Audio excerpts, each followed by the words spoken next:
Bismillahirrahmanirrahim. Assalamualaikum warahmatullahi wabarakatuh.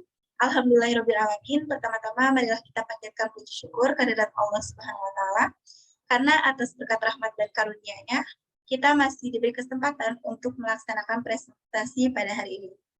Yang saya hormati, Ibu Dr. Mega Nur Prabawati, SPD MPD, selaku dosen pengampu mata kuliah Literasi Teknologi Informasi.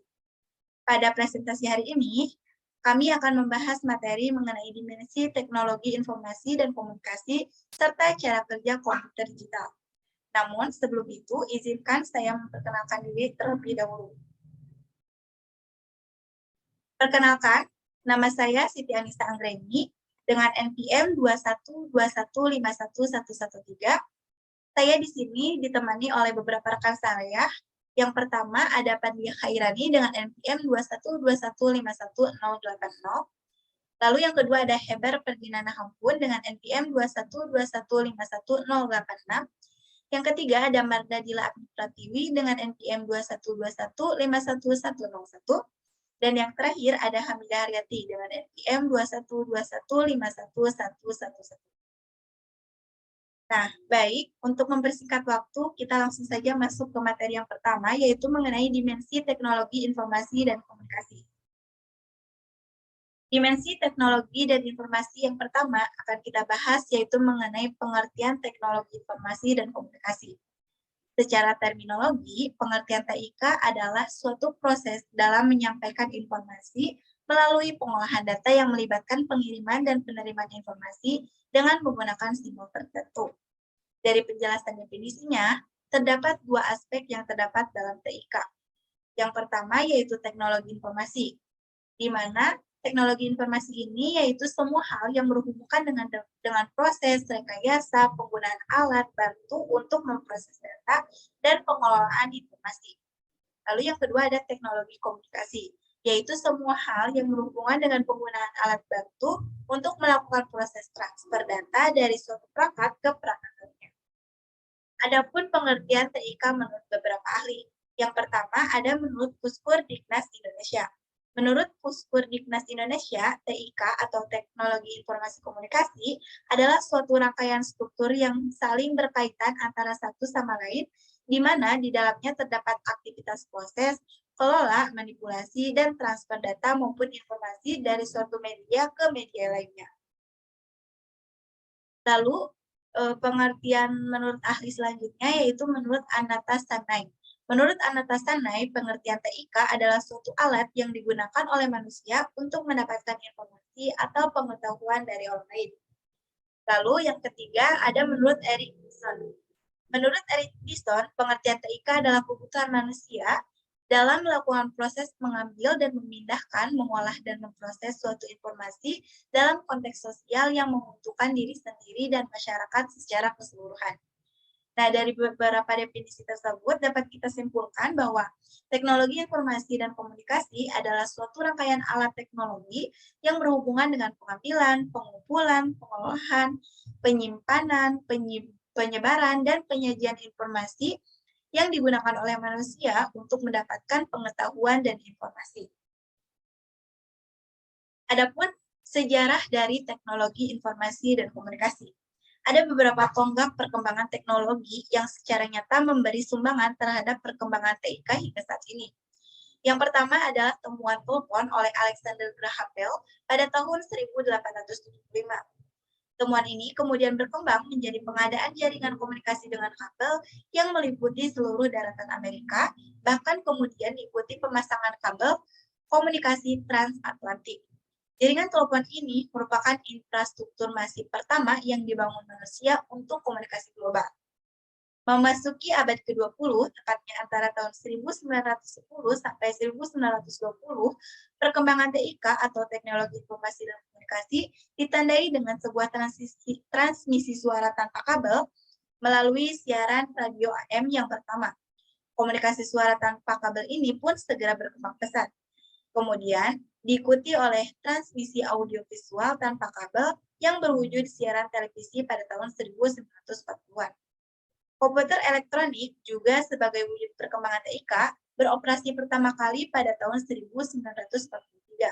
Lalu diikuti oleh tahapan miniaturisasi komponen elektronik melalui penemuan transistor pada tahun 1947 dan rangkaian terpadu atau integrated elektronik pada tahun 1957. Perkembangan teknologi elektronika yang merupakan cikal bakal TIK saat ini mendapatkan momen emasnya pada perang dingin.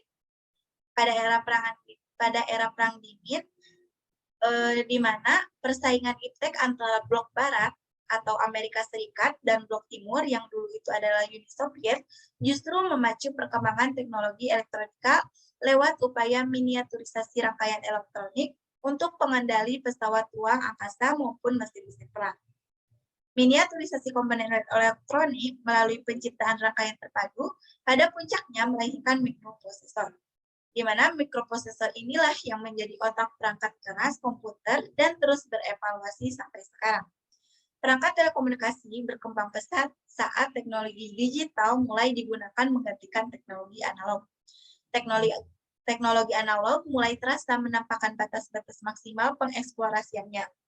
Digitalisasi perangkat telekomunikasi kemudian berkonvergensi dengan perangkat komputer yang sejak awal merupakan perangkat yang mengadopsi teknologi digital. Produk hasil konvergensi inilah yang saat ini muncul dalam bentuk telepon seluler. Di atas infrastruktur telekomunikasi dan komputasi ini, kandungan isi atau konten berupa multimedia mendapatkan tempat yang tepat untuk berkembang.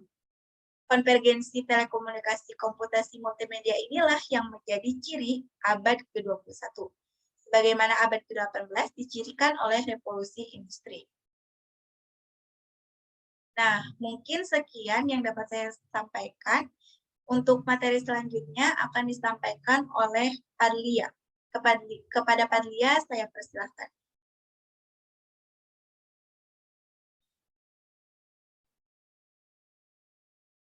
Baiklah, fungsi teknologi informasi dan komunikasi. Secara umum, fungsi teknologi informasi dan komunikasi adalah untuk membantu proses pengiriman atau penerimaan informasi. Adapun beberapa fungsi antara lain: 1. Fungsi capture, 2. Fungsi processing, 3. Fungsi generating, 4. Fungsi storage, 5. Fungsi retrieval, dan yang keenam fungsi transmission. Selanjutnya, manfaat teknologi informasi dan komunikasi. Adapun beberapa manfaat antara lain: 1. Sebagai sarana komunikasi, yang kedua mempermudah proses belajar, yang ketiga media bertukar informasi, yang keempat menghemat biaya, dan yang terakhir meningkatkan produktivitas. Lingkup teknologi informasi dan komunikasi. Secara garis besar, teknologi informasi dapat dikelompokkan menjadi dua bagian, yaitu perangkat keras atau hardware dan perangkat lunak atau software. Perangkat keras menyangkut pada peralatan-peralatan yang bersifat fisik seperti monitor, CPU, printer, keyboard, dan lain-lain. Adapun perangkat lunak terkait dengan instruksi-instruksi untuk mengatur perangkat keras agar bekerja sesuai dengan tujuan instruksi tersebut.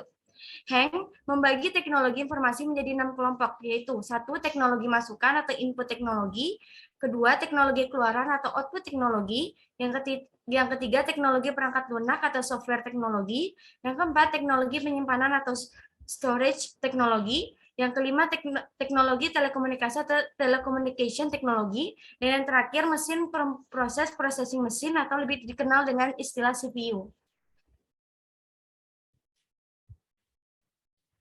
Teknologi masukan adalah segala perangkat keras yang digunakan untuk memasukkan data atau informasi dari sumber asalnya. Contoh teknologi ini antara lain berkode scanner dan keyboard. Dalam hal ini, teknologi keluaran mempunyai andil yang cukup besar. Pada umumnya, teknologi disajikan dalam monitor, namun kadang-kala disajikan tercetak dalam kertas. Untuk menciptakan informasi, diperlukan perangkat lunak atau sering disebut program.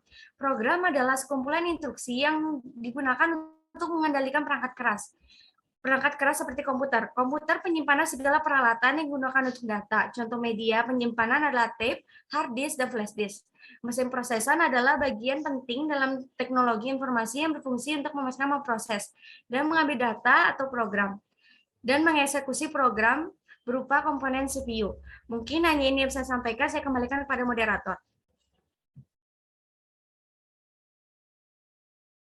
Baik, terima kasih kepada Fadlia atas pemaparan materinya. Selanjutnya, materi mengenai cara kerja komputer digital yang akan disampaikan oleh Hamidah. Kepada Hamidah, saya persilahkan. Terima kasih kepada moderator. Slide-nya bisa di-next. Kita lanjut pada materi berikutnya, yaitu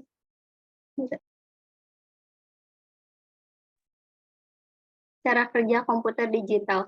Menurut Elias, komputer adalah alat hitung yang memproses data yang disajikan dalam bentuk data diskret atau digital dan data kontinu atau analog.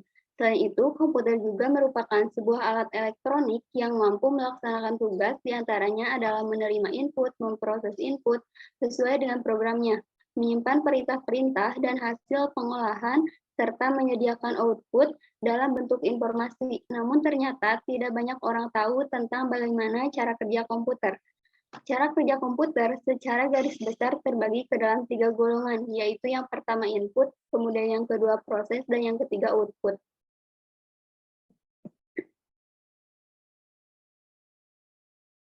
Peralatan input pada komputer merupakan perangkat keras komputer yang berfungsi untuk memasukkan data ke dalam memori komputer. Unit ini berfungsi sebagai media untuk memasukkan data dari luar ke dalam suatu memori dan prosesor untuk diolah guna menghasilkan informasi yang diperlukan. Input device berfungsi sebagai media untuk memasukkan data dari luar sistem ke dalam suatu memori dan prosesor untuk diolah dan menghasilkan informasi yang diperlukan. Data yang dimasukkan ke dalam sistem komputer dapat berbentuk signal input dan main stand input. Signal input berbentuk data yang dimasukkan ke dalam sistem komputer, sedangkan main stand input berbentuk program yang digunakan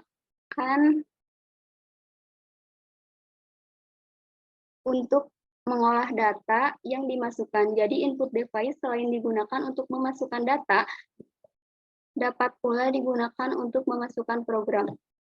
Yang pertama itu ada keyboard. Keyboard ini merupakan unit input yang paling penting dalam suatu pengolahan data dengan komputer. Keyboard dapat berfungsi memasukkan huruf, angka, karakter khusus, serta sebagai media bagi user atau pengguna untuk melakukan perintah-perintah lainnya yang diperlukan seperti menyimpan file dan membuka file.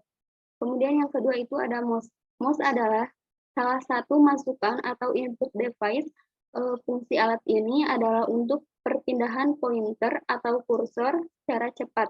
Dan itu dapat sebagai perintah praktis dan cepat dibanding dengan keyboard. Kemudian yang ketiga ada touchpad.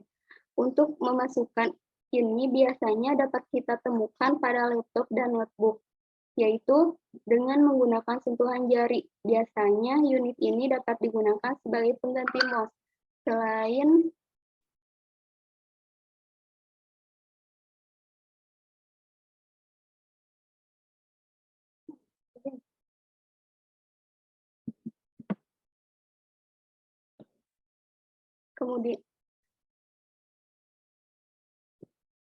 Kemudian ada prosesor. Mikroprosesor adalah suatu komponen atau biasanya wujud fisiknya berupa chip yang terdapat dalam suatu sistem komputer yang berfungsi sebagai unit pusat pemproses atau pengolah data dan instruksi. Dalam bahasa kasar diistilahkan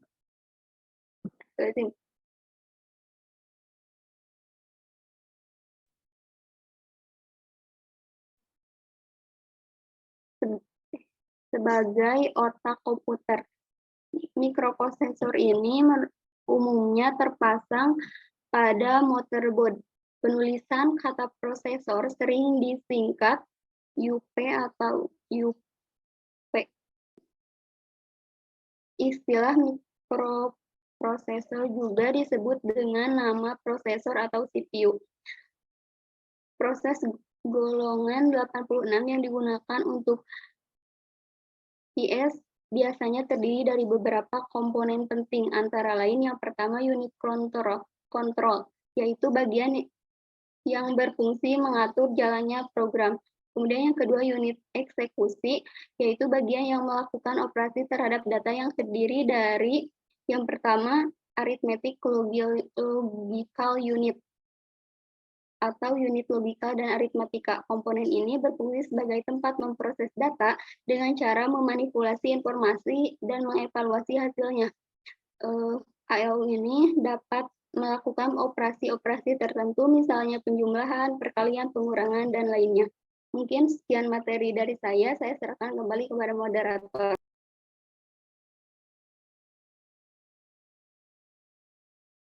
Baik, terima kasih Hamidah atas pemaparan materinya.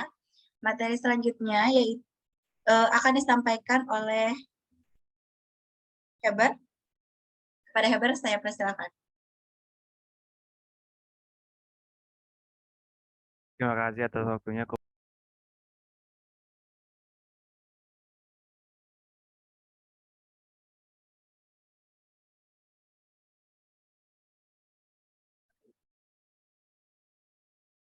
Baik, terima kasih atas waktunya. Selanjutnya saya akan melanjutkan memaparkan materinya. ALU sendiri terdiri dari device-device memori kecil yang dikenal dengan nama register. Pada register inilah informasi-informasi disimpan selama pemrosesan data sedang berlangsung. ALU juga terdiri dari sirkuit-sirkuit untuk mengevaluasi informasi. Misalnya, header and comparator yang memanipulasi data sesuai instruksi yang terprogram. Arithmetic Logical Unit atau ALU adalah salah satu bagian atau komponen dalam sistem komputer yang berfungsi melakukan operasi atau perhitungan aritmetika dan logika. Contoh operasi aritmetika adalah operasi penjumlahan dan pengurangan, sedangkan contoh operasi logika adalah logika N dan OR. ALU bekerja bersama-sama memori, di mana hasil dari perhitungan di dalam ALU disimpan ke dalam memori. Perhitungan dalam ALU menggunakan kode biner yang mempresentasikan instruksi yang akan dieksekusi atau opcode dan data yang diolah atau operand. ALU biasanya menggunakan sistem bilangan biner atau two's complement. ALU mendapat data dari register, kemudian data tersebut diproses dan hasilnya akan disimpan dalam register tersendiri, yaitu ALU output register sebelum disimpan dalam memori. Pada saat sekarang ini, sebuah chip atau IC dapat mempunyai beberapa ALU sekaligus yang memungkinkan untuk melakukan kalkulasi secara paralel. Salah satu chip ALU yang sederhana atau terdiri dari satu buah ALU adalah IC 78LS382-HC382 ALU atau TTL. IC ini terdiri dari 20 kaki dan beroperasi dengan 4 kali 2 pin. Data input atau pin A dan pin B dengan 4 pin keluaran atau pin E.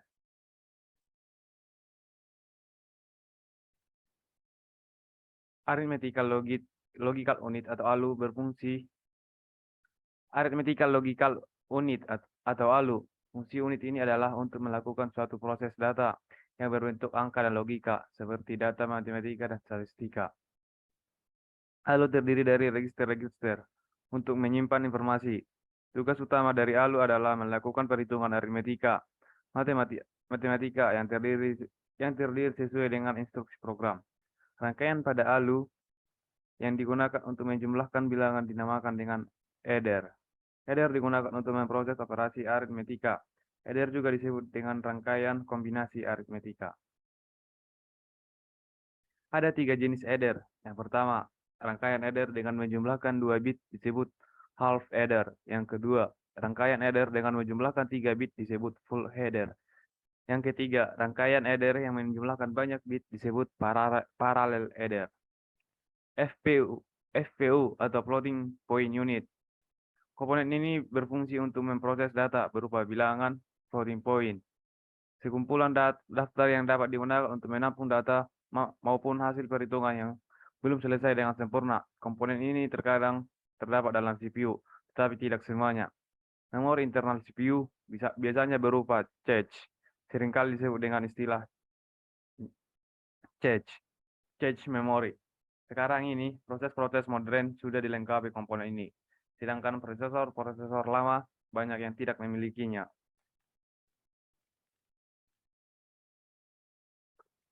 Kemudian kita masuk pada pembahasan cara kerja prosesor. Prosesor berfungsi seperti kalkulator, hanya saja dengan kemampuan memproses data yang jauh lebih besar. Fungsi utamanya adalah melakukan operasi aritmetika dan logika terhadap data. Data tersebut diambil dari memori atau diperoleh dari alat input yang dioperasikan oleh operator seperti papan ketik atau keyboard, mouse, dan lainnya. Kerja prosesor ini dikontrol oleh operator saya ulangi, kerja prosesor ini dikontrol oleh sekumpulan instruksi software. Software tersebut diperoleh atau dibaca dari media penyimpanan seperti hard disk, disket, CD, dan lainnya. Kemudian instruksi-instruksi tadi disimpan dalam RAM.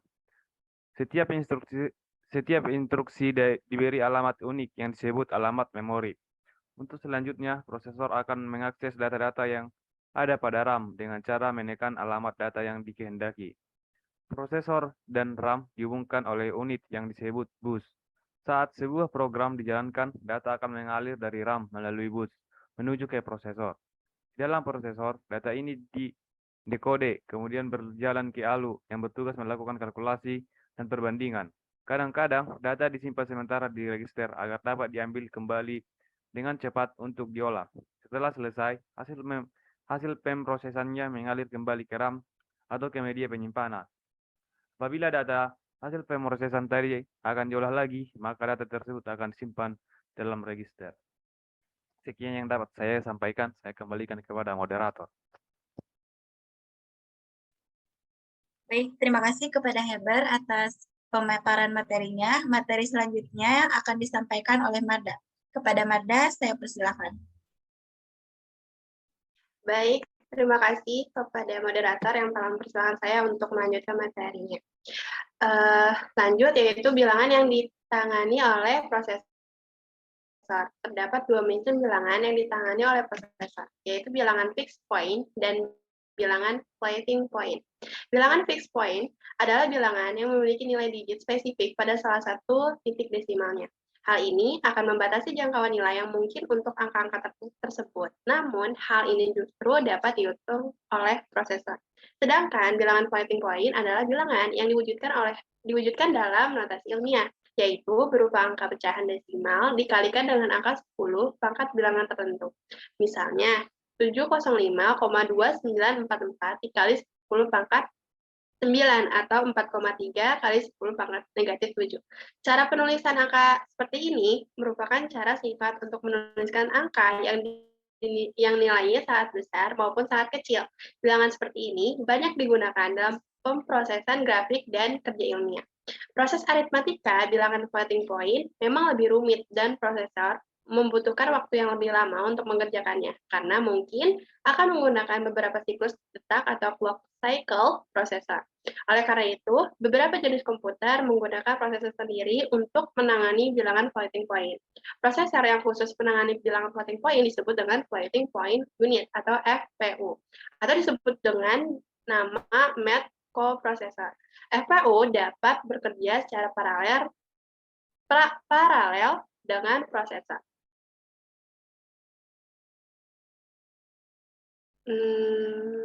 Slide selanjutnya ya. Dengan demikian, proses penghitungan bilangan floating point dapat berjalan lebih cepat. Keberadaan FPU integrate bersatu dengan prosesor sudah menjadi kebutuhan standar komputer masa kini, karena banyak sekali aplikasi-aplikasi yang beroperasi menggunakan bilangan floating point. Memori yaitu alat yang berfungsi sebagai media penyimpanan data pada komputer. Memori ini terdiri dari dua macam, yaitu ROM dan RAM. ROM read-only memory dan RAM yaitu random access memory. Kemudian yaitu output device. Output device merupakan bagian dari perangkat komputer yang berguna untuk menghasilkan keluaran. Baik itu berupa hard copy, bisa berupa kertas, atau soft copy, muncul di layar monitor, ataupun keluaran alam bentuk gambar dan suara. Sehingga bisa disimpulkan bahwa cara kerja komputer adalah di awal dengan memasukkan data dari perangkat input, kemudian data tersebut diolah sedemikian rupa oleh CPU sesuai dengan yang kita inginkan.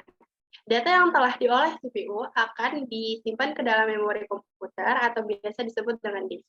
Data yang disimpan dapat kita lihat hasilnya melalui perangkat keluaran. Mungkin sampai situ materi yang bisa saya sampaikan. Saya kembalikan kepada moderator.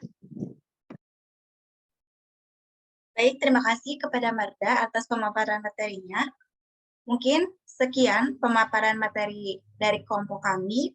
Untuk kesimpulan presentasi hari ini, teknologi informasi dan komunikasi adalah suatu rangkaian alat teknologi yang berhubungan dengan pengambilan, pengumpulan, pengolahan, penyimpanan, penyebaran, dan penyajian informasi yang digunakan oleh manusia untuk mendapatkan pengetahuan dan informasi.